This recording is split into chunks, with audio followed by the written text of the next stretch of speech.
Alexa, time check. It's 5:22 p.m. Yo, what's up mga paps? Spread love. Good vibes lang mga paps ko. Kamusta kayong lahat mga paps? Pasensya na kayo. Kailangan natin ibahin ang ating tone of voice. Gawa nga ng we are not feeling well right now due to strong cold. Charot lang. Hindi, para maiba lang. Try natin yung normal voice lang natin ano. Mga paps, nakaraan sinamahan nyo ako magatid. Ngayon naman magsusundo tayo mga paps ano. Ayun na nga ano. Kailangan natin i-kiss muna si Zach. Buti na lang nataon, natulog din siya. And let's get it. Kwentuhan muna tayo mga paps ko habang tayo naglalakad. And since tulog si Chak Chak, paalam tayo kay mama para titignan-tignan niya yung bata. So ayun na nga. Start na tayo sa paglalakad mga paps. Kwentuhan muna tayo. Hirap ng buhay mga paps no.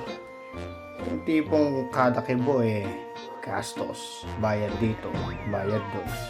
Pagdating naman sa mga responsibilidad mga paps, kuryente, tubig, internet, never nang bumaba. Sa banks. Ganun pa man mga paps ko, patuloy lang sa buhay. Laban lang, walang susuko. Especially sa mga tatay na kagaya ko. Sa totoo lang mga paps, nawala ako sa trabaho. Mag-iisang buwan na. Pero awat tulong naman ng Diyos may nasubi-subi tayo. Kaya may nauunti-unti tayo. No? Ayun lang, patuloy lang sa job hunting. At yun na nga. Nakahanap na tayo ng magandang spot para mag-abang, no? As you can see, medyo napaaga tayo ng dating. Kaya medyo matagal-tagal tayo maghihintay dito, mga paps. Nag-voice over na ako dito, mga paps. Gawa nga ng maingay. Siyempre, busina ng mga tricycle, mga sasakyan, etc. Kaya ayun, tamang salita ang engot. Anyways, ang sarap ng hangin, hindi ganun kainit, ano? Na timing. Saktong katatapos lang natin mag-skincare mga paps. Ang tagal ng uwian, ang sakit sa ulo. Lesson learned, bukas sakto na lang tayo pupunta para at least hindi tayo maghintay ng matagal.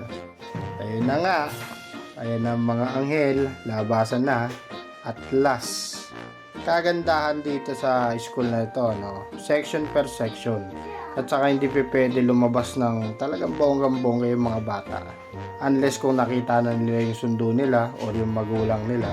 Ngayon, pag wala pang sundo, pababalikin sa loob de bale. And finally, ayun ang aking prinsesa. Nakita ko ng kanyang magiting na teacher. At ayun na ang aking prinsesa. Hinahanap ako. There you go, my love. Nauwi na tayo. Naghihintay si Chak Chak. Sobrang crowded. Daming tao mga paps. And ayun na nga. Lakad ovation ulit mga paps. Hirap ng walang motor ano. Lolobe ng Diyos sana makabingo-bingo tayo nang sa ganun makabili tayo ng kahit motor pa lang. Excited na makita ni ate ang kanyang baby brother. Ayun nga, nag-kiss pa. And finally, just got home. Maraming salamat mga paps ko sa pagsama. Ako yung mag-grind na ulit. Magluluto ng aming gabihan. So like what I always say, spread love. Good vibes lang mga paps ko.